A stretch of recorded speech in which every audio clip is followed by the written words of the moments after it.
We are now 2 games into our season after Rangers beat Servette in the first leg of the Champions League third qualifying round. Whilst it was great to get back to winning ways, overall we should have done a lot better.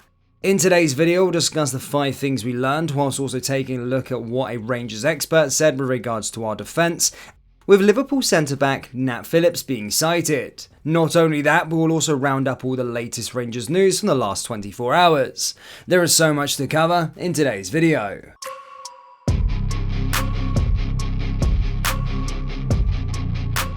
And hello everybody, welcome back to the channel guys, I hope you're all well. Before we do get into today's video, as always, please do smash that like button and subscribe to the channel for daily Rangers content. Kenny Miller insists Rangers ran out of ideas against Servette, just like they did in the league defeat to Kilmarnock. The former Rangers striker admitted the second half at Ibrox was also a hard watch. He said it was a tale of two halves. The goal at the end of the first half changes the picture. They've got their chances by simple play, some really good intricate play through the middle initially, then getting it wide. In the second half they ran out of ideas, very much like the weekend when they were trying to get back into the game against Kilmarnock, or even trying to break them down to take the lead against Kilmarnock. They've just not got that spark at the moment to play the way that Michael would like them to play, which is quick, combination play, a lot of movement, but this team were dogged. This tie is very much alive, but Rangers need to look at the first half. If Rangers get to that level, they know they will get their chances.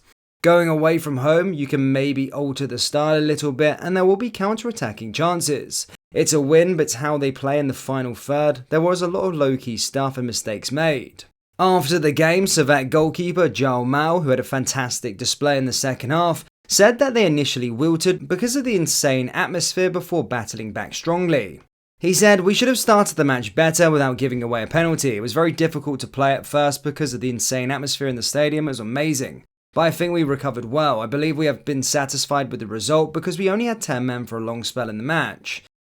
Just a quick one guys to let you know that we have released our brand new July drop. We've got brand new designs available on our website. We've got the Rangers Warrior t-shirts along with the No One Likes Us We Don't Care tees. So do browse the collection by going down into the link in the description or going to rfcclothing.com.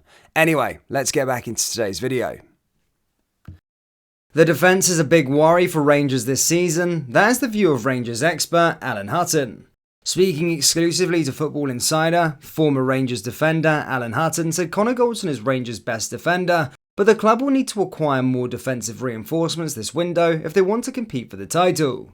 Goldson recently returned back to the fold, and Rangers fans know all too well how poor they were last year in his absence and will not want to be put in that position again this season. When asked if he was worried about the defence for this season, Hutton told Football Insider, "I think there are some issues that need ironed out, but there is still time in the window and I back Rangers to make more defensive signings. He will know what he has to work on and he will be looking forward to getting that business concluded. I think the defence is the biggest worry to come out of pre-season games and the first Premiership match. It's something the manager will want to work on is defensively. I've seen recently that Nat Phillips has been available at Liverpool for around £8 to £10 million. I would be trying to pull out all the stops and get him in through the door. He would 1000% elevate this Rangers team." Rangers, as I said, bounced back from defeat to Kilmarnock with a Champions League victory, but the job is far from done against Servette after a nervy night at Ibrox. Michael Beale's side made the perfect start as James Tavernier converted from the spot and Cyril Dessers opened his account for the club.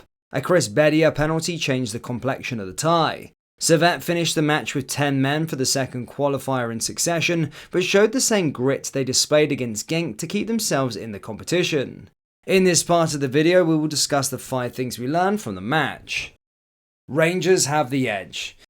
It was the job done in terms of winning the match, but Bill's side still have to do all the terms in winning the tie ahead of their trip to Geneva next Wednesday night, as they seek to set up a likely meeting with PSV Eindhoven.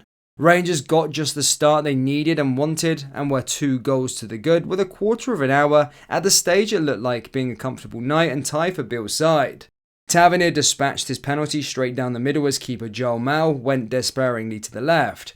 When Dessers converted from close range after John Suter moved through the lines and Borna Barisic crossed from the left, Rangers were in control at Ibrox. But efforts from Nico Raskian and Danilo didn't bring about the third goal before the break as Sam Lammers was wrongly flagged offside and missed from close range. It became one of those occasions. The Dutchman was denied by a terrific Mal save early in the second period, and the keeper later thwarted Dursers as he connected with a Tavernier cross with 10 minutes remaining.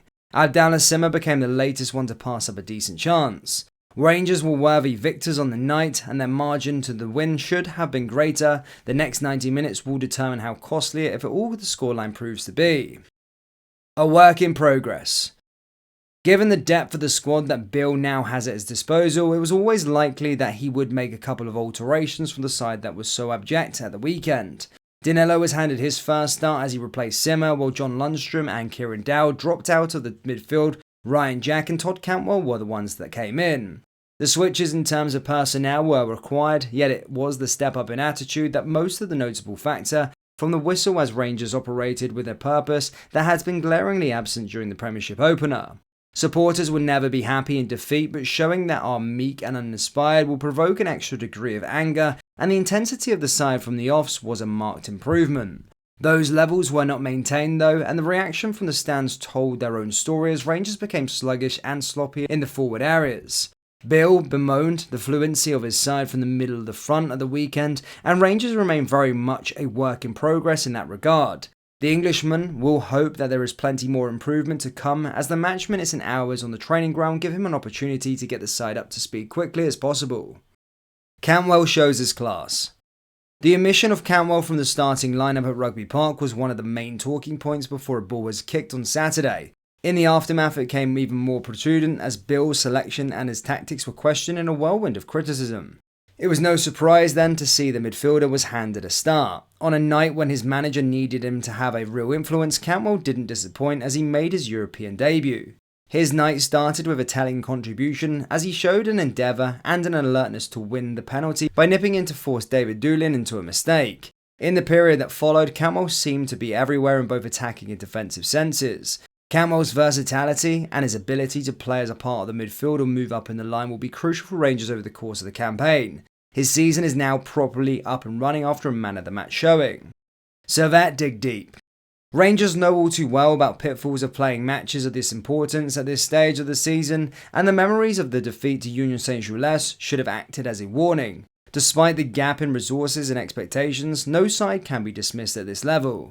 The Swiss arrived in Glasgow this week without a handful of key players in their squad, and with a grievance after Gal Nduna was denied a visa and banned from making the trip. The absence of goalkeeper Jeremy Frick and Stefanovic and the Bosnian midfielder were worrying for the Servette boss and left the visitors facing an even tougher test at Ibrox. Striker Bender was one of the Bill highlighted beforehand, and it was him who converted the penalty. The Ibrox Factor. Bill addressed the importance of the home crowd at his pre-match media conference on Tuesday afternoon and insisted the supporters were strong as anywhere in the world. He believed he could count on them even when the morale had taken a hit in the aftermath of the events of the weekend. A red, white and blue tifo display with Glasgow Rangers banners at a centrepiece filled the Broomland as the teams took to the pitch. The crowd could have easily had an adverse impact here. A bright start from Rangers immediately got the supporters on side, but there were moans and groans after the break when the game wasn't put to bed in the manner that many rightly expected. That became a theme of the closing stages. As the clock ticked on, Ibrox became increasingly nervous, and Servette will be content with the position that they find themselves in 90 minutes into the tie. The Stade de Geneva will be sold out when Rangers travel to Switzerland next week. Time will tell what the impact home advantage has on the second time around. Rangers fans, what are your thoughts on our squad, and how many players do we need before the end of the window? Let me know a number down there in the comment section below. That brings us to the end of today's video. As always, please do smash that like button and subscribe to the channel for daily Rangers content. Thank you, and I'll see you all next time. Take care. Peace.